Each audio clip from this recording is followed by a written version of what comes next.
find a Warriors Remembrance Foundation, and I'm out here for forgotten episode number 4 at Phillips Cemetery. So let's see what the flagpole looks like.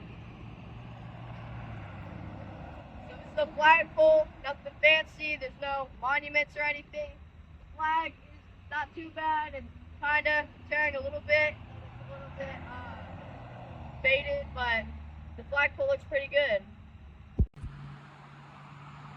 Now I'm going to be showing you the grounds of Phillips Cemetery, and it's nice and short, it's not overgrown, and it's nice and green. And also I like this granite, crushed granite path. It's really nice, and all the trees, you know, nice shading and all that stuff. So the grounds are really nice to me.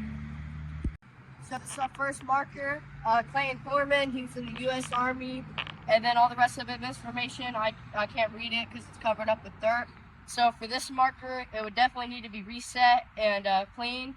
And also, if you have a choice, you're going to be buried in community cemetery. If you have a choice between a footer or an upright marker, I recommend that you go with an upright, because if you're thinking long term, a marker like this is gonna, you know, it's gonna sink really fast. But an upright marker, it'll take longer for it to sink. So here's the next veteran. His name is Alfred Hill, and he was in the U.S. Army. And as you can see, this is like mostly with all of our markers by trees, especially oak trees, how you can see all the buildup on the top, like bird poo, you know, sap, whatever. And like I was saying for the other marker, this one's upright, and the only issues with the upright is they could lean forward or backwards, but this one isn't that bad. But as you can see, you can still read his information is still above the ground, so that's what's good about that marker. So this is our third veteran, Harvey Marley. He was in the U.S. Army, and he served in the Korean War. And as you can see, his leaned a lot backwards, so that's the bad thing about these markers. And also you can see how there's a lot of buildup on this part of the top of the marker, and it's just really, like, the elements just really got to it. It's just really dirty. So this is our fourth veteran, and as you can see, he's completely covered. I cannot read any of his information. The only reason I know that he was in the military is because it was a government-style issued marker. And also, whenever there's markers buried like this, it just makes me feel very sad, because, you know, you could just, I have no clue who he was. I have no clue, you know, what wars he served in, not even what branch he served in, or not even his name. So, you know, it's either you want to remember them or you want to leave them forgotten. And if you want to remember them, then you actually have to come out here and make sure that they don't get like this. Because if you want to forget them, well then, yeah, I guess do this. But.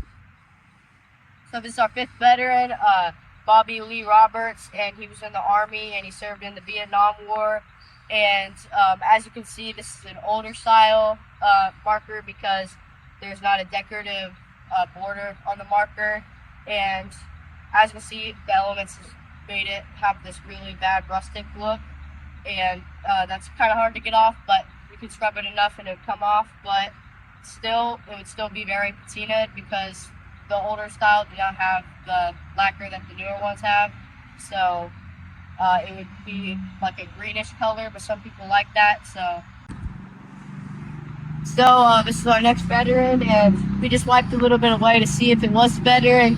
And there was this cross, and the government issued markers have that. And, you know, it's just really sad how it got covered up by all this dirt and everything. And, you know, I couldn't read the name. I didn't even know that they served in any wars until I wiped some of the dirt away. You know, it's just really sad that these people, served in these wars and some of them gave their life for our country, and, you know, all of them gave their time and, you know, all that stuff for our country, and then we're just treating them like this. So, you know, we gotta fix this. So overall, I give this cemetery a 4 out of 10, and it's not because the flagpole was bad or the grounds was bad.